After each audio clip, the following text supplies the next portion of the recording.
What's happening today? Esteemed guest is here. All right, what do we? I broke the microphone. All right. Where we got here? Who's your starting quarterback? Is that the? I guess how Chris said that they're different styles. That's why you don't want to announce it. I mean, how different do you feel they are? I think they provide different challenges for a defense. Certainly, they've just shown different styles that they've played in the past. They show different skill sets. In the end, it's all about accurately delivering the ball and having pocket presence and certain amount of mobility in the pocket and all those basic things that go with playing quarterback. But just physically and in terms of what they've done in their past, they are all kind of a little bit different. I think they bring a really good element to our offense. And, as we get going here into next week, things will obviously clear up quickly. But I do think that they are three somewhat different guys.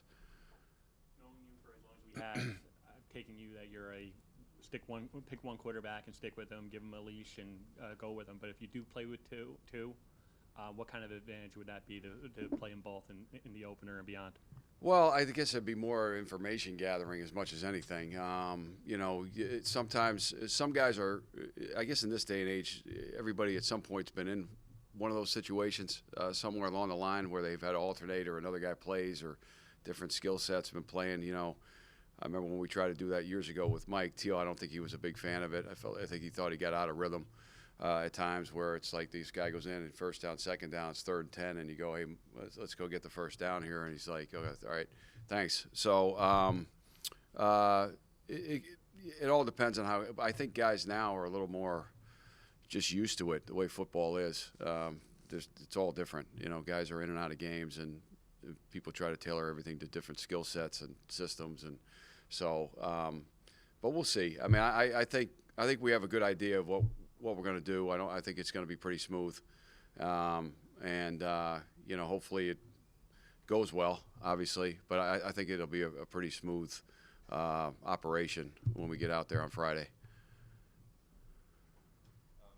I know, Chris is the head coach, but how much input was it? Was it like a shared decision, a common decision, to work it this way for Game 1? How did that go?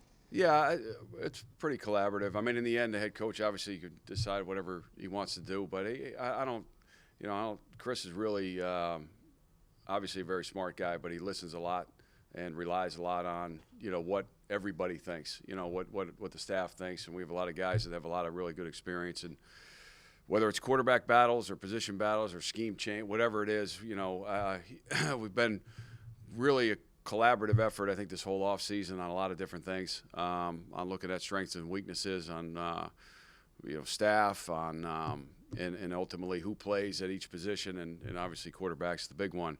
So it's been, we didn't want to make it like the daily report, since March. Every day this guy's up, this guy's down, this guy. I think we kind of were very patient with it. Obviously McLean just got introduced to the whole process really this summer, and didn't do a whole lot in that kind of summer session, so it was really camp.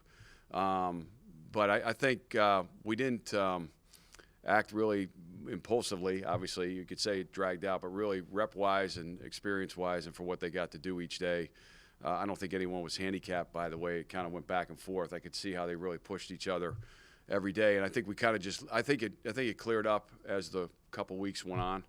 I think if we had jumped to a conclusion after 3 or 4 days – then it tilts your thought process down the line because we already picked this guy. And I think we just let it kind of play out. We started to alternate 1s and 2s a little bit, and then I think as we went through the couple weeks, everything, really cleared up for everybody. And ultimately, it's a hard thing to do if you're saying, hey, we're going to pick a guy. It's a hard deal on the guy who doesn't get picked. So we're obviously very sensitive to or aware of that's a big deal. It's a big deal for the guy who you say is your guy, and it's a big deal for the guy if you say, hey, hang in there and you got to keep working and we might need you. We're very conscious of that as well because in the end, they're all our players, and we have to make sure we do right as best we can by them and the team. Was it a gradual thing coming to that conclusion, though? Well, I think we just were patient. Stepped up in the room and said, hey, what if we do this? I think we were just really patient with it. and like I said, I don't think it hampered anybody's development, whether it ones, twos, or whatever. We were mixing and matching a lot of guys, a lot of receivers. The backs were with both groups. It really didn't. I don't think it. Nobody missed reps or got more reps or whatever it might be. And I think by doing that and just not, one day it's this guy, next day it's that guy. You pick a guy in a week, and a week later the other guy goes down, and then you go, no, we really thought it was you anyway. So just so that I think by being patient, I think it cleared it up for everybody, and we'll see what the results are. Hopefully, it was the right way to go. In the beginning of camp, you were just getting used to seeing McLean. What areas did you see him really progress on over the last few weeks? Well, we asked him to do a lot of things that he just pre-snap that he never had to do in terms of IDing, people at the line of scrimmage, in terms of checks and just running the operation from calling a play in the huddle. That's all things that were kind of foreign to him. He's been exposed to a lot of different systems at different places. I mean, he never did it, but it wasn't his total comfort zone. But overall, it's still the concepts and the football part of it, the blitzes and so forth. The one thing that was for sure is he had a really high football IQ, and he could handle a lot of different concepts and things we threw at him. I think we had a kind of a progression of what what his comfort zone was.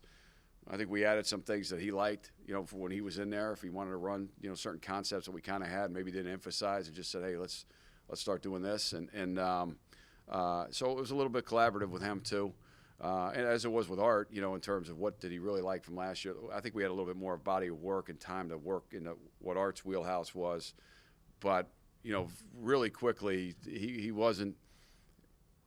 I think he's pretty comfortable with just about everything, but he was pretty open with, hey, how about this type of thing? Can we do this? Can we go a little faster with this? Can we just signal it? I mean, he's obviously a big football guy. His brother, had a college career and played in the NFL. He's coaching for the Eagles now. I mean, he's a football junkie from Texas, so he's got a lot of IQ and savvy in terms of playing the game. So that made it easy, but it still was a lot to learn for him, and I give him a lot of credit for being able to kind of operate like he has. I'm sure there's going to be, however it goes, if he's in there, if Art's in there, there's going to be bumps in the road either way. With the operation, but he was impressive in terms of how he was able to kind of pick things up and go in and play like he's been here for a while. How tough during training camp is it to get an accurate read of the competition when the quarterback's not going to get hit, or they know they're not going to get hit? Does that factor in while you're evaluating? Yeah, I think it has to. I mean, obviously we know Art can take hits. I mean, we saw that last year. Hopefully, we're not going to witness that again. But he had to rely on a little bit of pocket movement with McLean. I think sometimes we had to tell him, hey, let's not move so much. Like, let's kind of step up, or don't go. You can't go too far, because these ends that we're going to be dealing with in these games are a different story, than maybe you've seen even before in the other league. So, I think you have to keep aware of that. We try to be kind of our guys do a good job of pulling off. Obviously it's a big emphasis. You don't want to hit the quarterback or get a hand or anything like that. And but I think we kind of realistically sit in there and go, okay, you didn't get this off. I mean, we hit this, but and I think Chris does a good job with kind of controlling when he calls a sack and when he don't. And really, early in camp there was a lot of issues. We had some guys coming free, and then I think as the protection progressed and the line progressed, then we were able to see real movements in the pocket for both guys and how they would they have gotten it out or not, or did they feel the pressure or not. So, yeah, we're very conscious. I know they're pretty good with it, too, where they say, I want to get that out.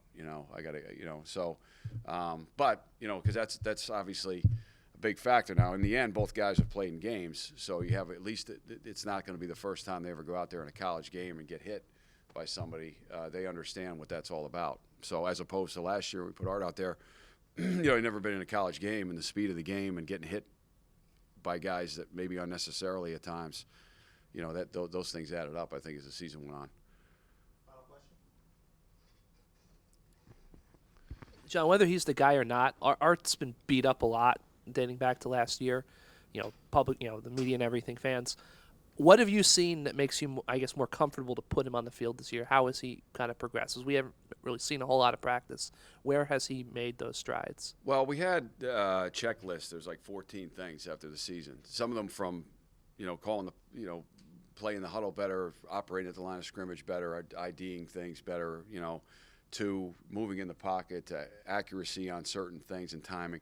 So there's a whole list of things. He still has it on the front of his notebook and kind of goes through it. And after the spring, I kind of highlighted there was probably 9 or 10 of them that he had really made great strides on, and there were 3 or 4 that he needed to continue to work on. So he locked into those through the summer. And we got into camp, you could see improvement on those things. So we try to be as specific as possible because, the character and the work ethic of the guy, I don't think anyone's ever questioned, and you're right, he has taken a lot of hits, social media, whatever it is, the outlets are, campus, which we've talked about all last year. I mean, that's part of having that job and the team's not winning. But in terms of, as you guys know, I mean, the guy, you can't ask for anything better from a leader or a worker. And if you tell him to jump through the wall, he's jumping through the wall. It doesn't. So I think he took that checklist, and I thought he made improvements on everything, really A to Z, that he was asked to improve on. And really, in the end, there's nothing more you can really ask him to do, And then in terms of where that put him in terms of this competition, that I think it definitely helped him. He's a better quarterback. There isn't any question about it. And then, we'll just see how it goes as we go through the season. Okay. All right, guys. Thanks, guys.